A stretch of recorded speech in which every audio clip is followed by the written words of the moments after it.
I know a lot of the podcasts we talk about travel. I know a lot of our listeners love to travel. And so one of the times people are often most excited to learn a language is that, maybe they planned a trip or they have this, like you said, in China, a vision for a trip they want to take.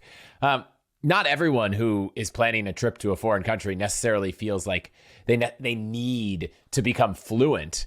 Is there a stop along the way where you can have enough kind of skills in a language to have a different experience traveling and unlock, really interesting things that you can get to a lot quicker? And any advice for someone in that situation? When it comes to language levels, there is a lot of specificity with this. And this is something I take into account with my targets.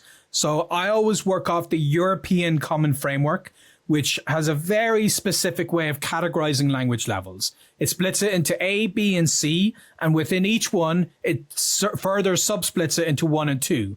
So A is beginner, B is intermediate, C is advanced, 1 is lower, 2 is upper. So A2 means you're an advanced beginner, and C1 means you're a lower level mastery speaker of the language. So this scale of 6 different levels is where I pin everything. So for me, fluency begins at the B2 level. This is upper intermediate.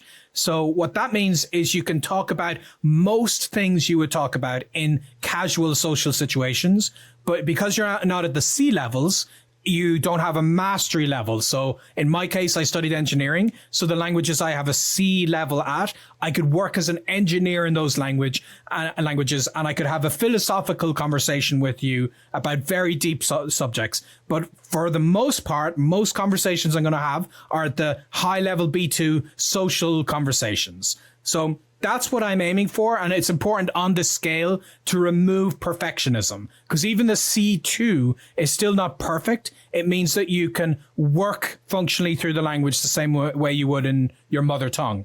Now, on this same scale, I think that at the A2 level, upper beginner, this is where you can function very confidently as an independent tourist in the language. So you can ask for directions, you can get the gist of their reply, you can deal with problems like you have an injury and you can get yourself to the hospital. All of these very basic functional things you can do with confidence, even though you can't necessarily have full-on conversations. And I think that is fine for somebody who's going to the country briefly. And this is something you could genuinely get to in a lot shorter of a time than people realize. The very steep curve at the beginning that you can make a lot of progress very quickly. What tends to happen is we reach the intermediate plateau. This is where things start to get really rough, where you're putting as much effort in, but you get stuck at the middle level.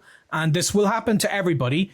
And that's okay, as long as you can push through to very beginning stages. That B1, I feel, is something that is definitely achievable in the matter of a certain amount of months for people, regardless of your background. If you're able to put the time in, a B1 level means you can have a lot of conversations with people as long as they're a little patient with you. So it's not does not count as fluency, but it counts as conversational.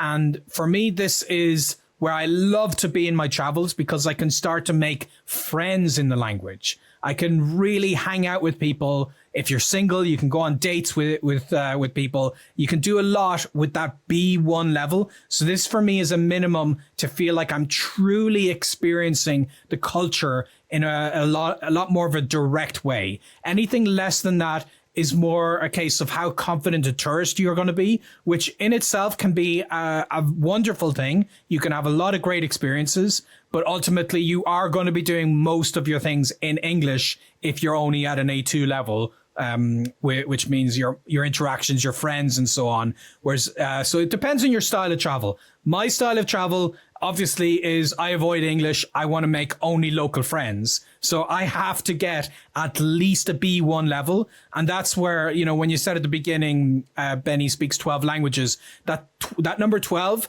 comes from B1 and up. So I personally only say I speak a language if I can have conversations in the language, not if I would function as a tourist. So I actually have another dozen languages that I could function as a tourist, quite confidently. But the thing is, that's not as impressive as it sounds, because you could do that a lot quicker than people realize. You can be a very confident tourist. You can have a bunch of phrases ready to go in a very, very short time span. So you can be a confident tourist way faster than you imagine, especially if you're having consistent conversations ahead of time.